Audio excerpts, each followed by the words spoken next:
Today we're going over how one little mistake cost them an entire machine and how you can prevent that from happening to you.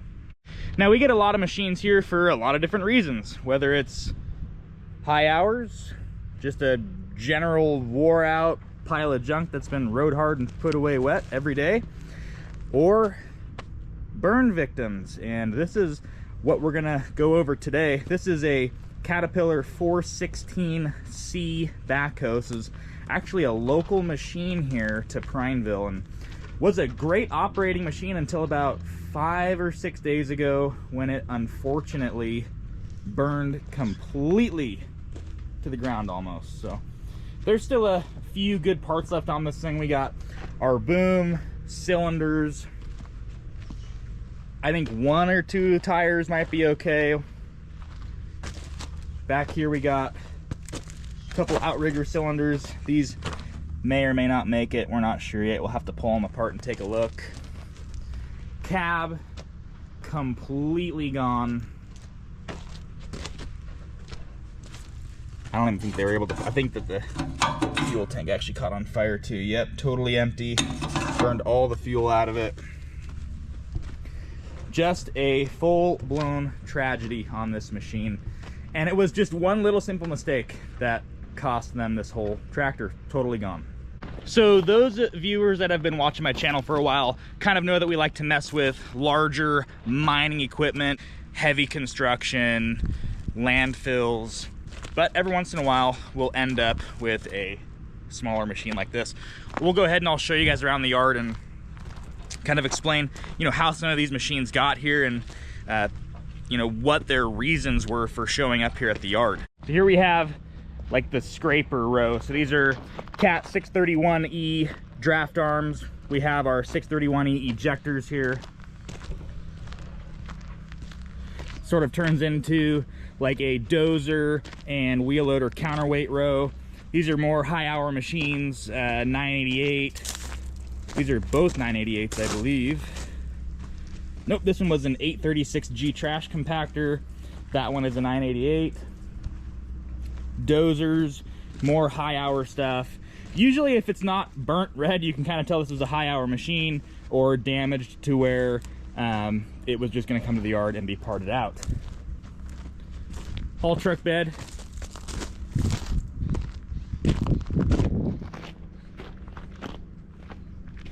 More draft frames.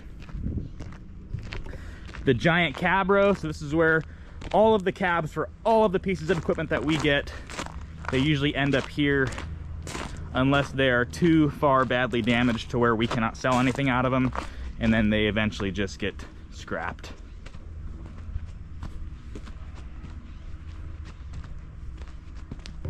.966 H cab right there. 950B, 966D, 966E, little telehandler cab. Mining dozer is probably a D9L, D8L. Here we go, right here. D9L, D8L cab. Articulated truck, probably a D350B,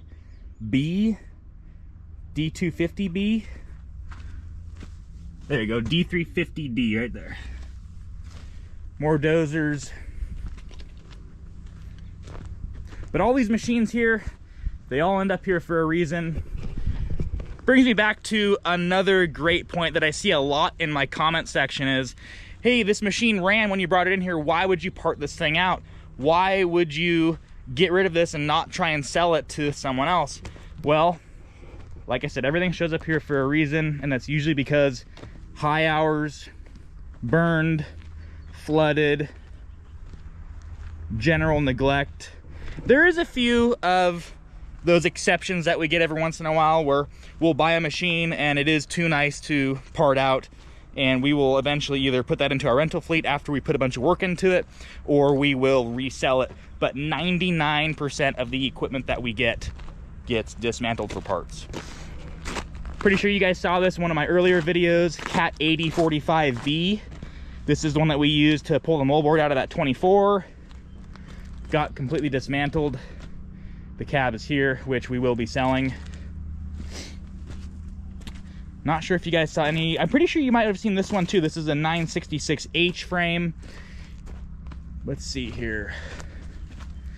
Yes, so this is 966H. You guys saw this one in a couple other videos. I believe we just drug it off a trailer and drug it into the shop to part it out. And here's the remnants of that 8045B. Still has a couple good things. I guess I'll steal the lights out of it and get those marketed. There's the back half of it.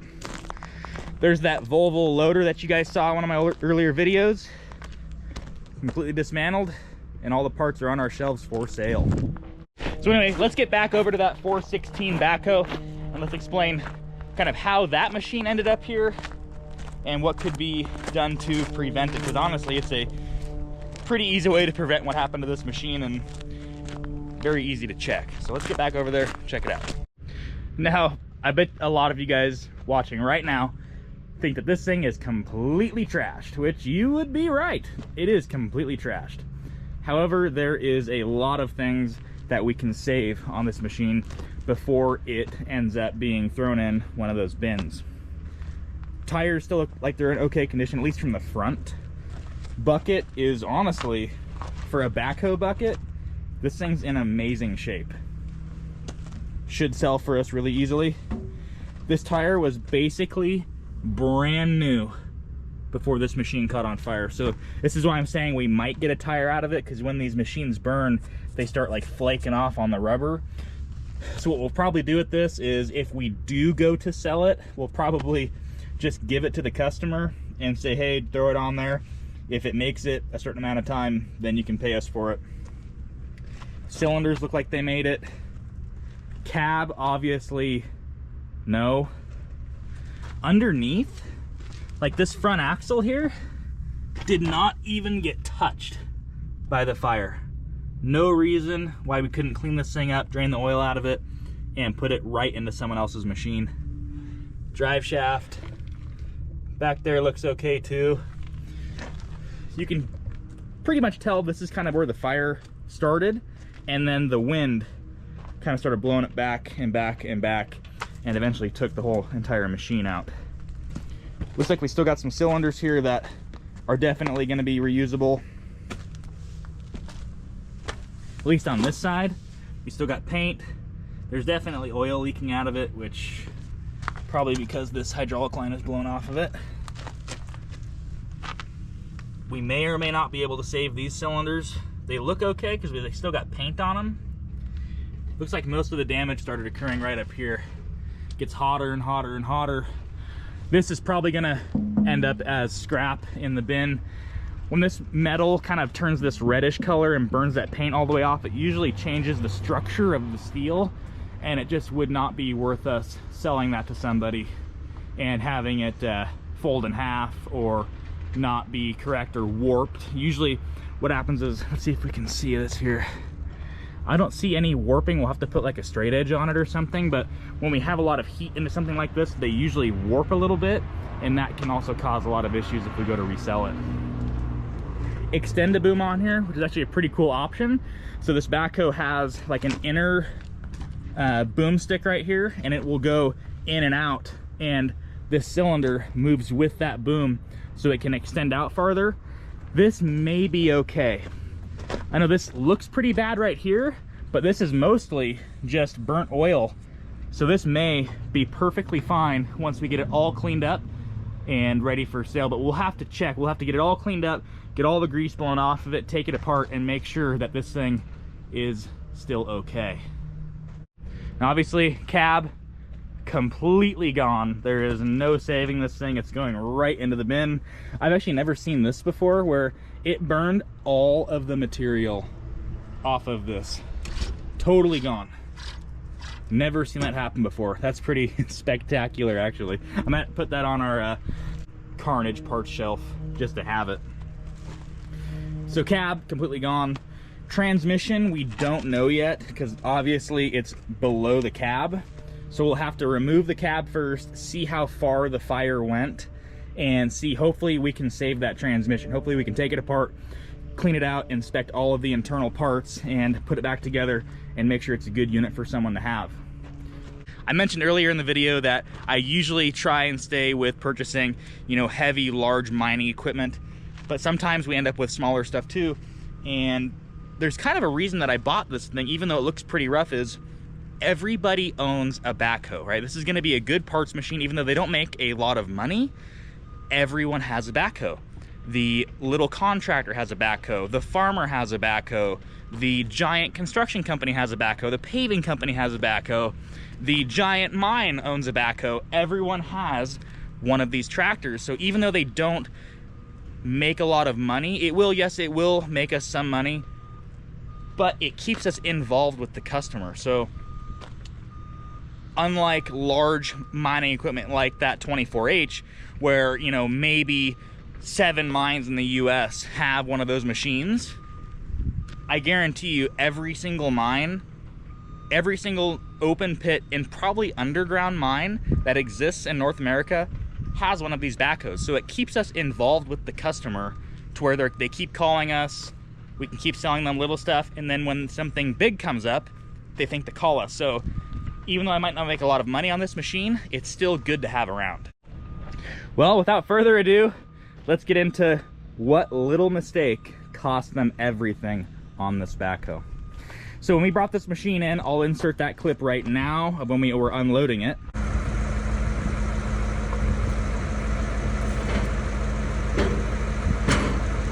Whoa!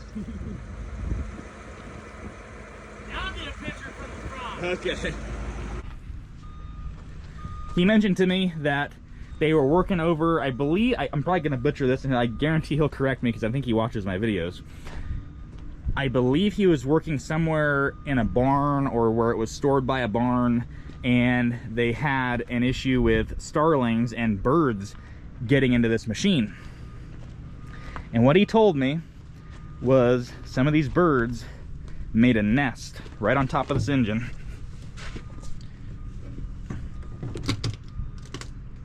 And look, there it is right there. Those are the remnants of a bird nest that caught on fire and took this whole machine out. So it looks like nest was right here. Oh yeah, look at that. Nest was right here, caught on fire from the muffler, and it was just all over from there. I was told he did have a fire extinguisher, but unfortunately the fire was too large and they could not get it put out in time. So there you go. Always check your machines, especially if you're on a farm, if you're out in the woods, somewhere where there's a lot of animals running around. Always check your hot exhaust components. Always check for rodents, mice, bird nests, stuff like that that is highly flammable, that will take a $50,000 machine and turn it straight into scrap iron. If you guys need heavy equipment parts for little backhoe, wheel loader, a 24H, feel free to give us a call anytime. We'd be glad to help you out. I'm trying to get back down to Nevada here soon. We have a lot of big giant equipment coming to the yard that we're gonna be working on. So anyway, guys, I'm gonna wrap the video up right here. I really appreciate you guys watching my channel. Thank you for purchasing some shirts. I know we sold, I think, like 10 or 11 of them, which is really good for me. I'm really happy that we're gonna get some Iron King merch out there so we can go show it off to the world. Anyway, guys, I'm gonna get back to work, start working on some equipment. I'll see you guys in the next video.